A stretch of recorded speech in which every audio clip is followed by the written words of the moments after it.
Я мусульман сегодня, поздравляю. Зеленая дорога будет пусть во всем.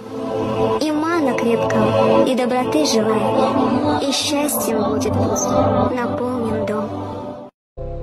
Сказать каждому, кто меня слышит, что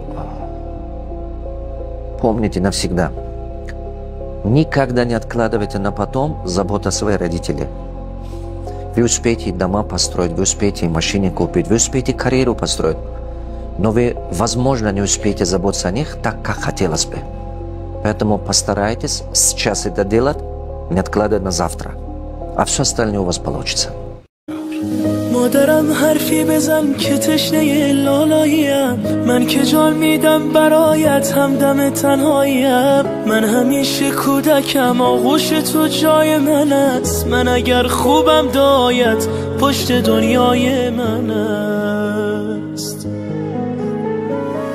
بوسه بر دستان گرمت میزنم شاه دلم با حضورت خانه روشن میشود ماه دلم هرچه میخواهد دلم پیش تو پیدا میشود این همه خوبی چجوری در دلت جا میشود مادر همه جان و تنم شوق نفس کشیدنم به موی تو قسم تویی دلیل زنده بودنم مادر همه جان و تنم شوق نفس کشیدنم به موی تو قسم تویی دلیل زنده بودنم دلیل زنده بودنم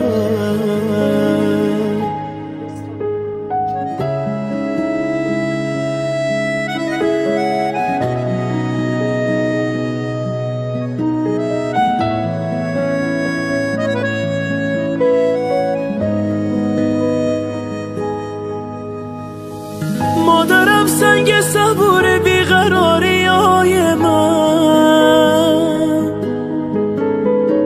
مرهمی بر زخمای دل تنهای من مادرم دور تو میگردم عبادت میکنم مادرم جای خودش عشقم صدایت میکنم مادرم جانم فدای چهره معصوم تو هرچه میخواهی بگو من نه نمیگویم به تو салом салом духтарои меҳрубон модарои азиз ҳама каса идои қурбон муборак шавад духтаракҳои меҳрубон ман мутаассифона корда будам омадам бигем як ош кардам қати духтарчам шиштем хӯрдем бачаҳом ид рафтагиянд духтаракҳои меҳрубон духтарҷони мара барои идаш табрик кунед ҳатман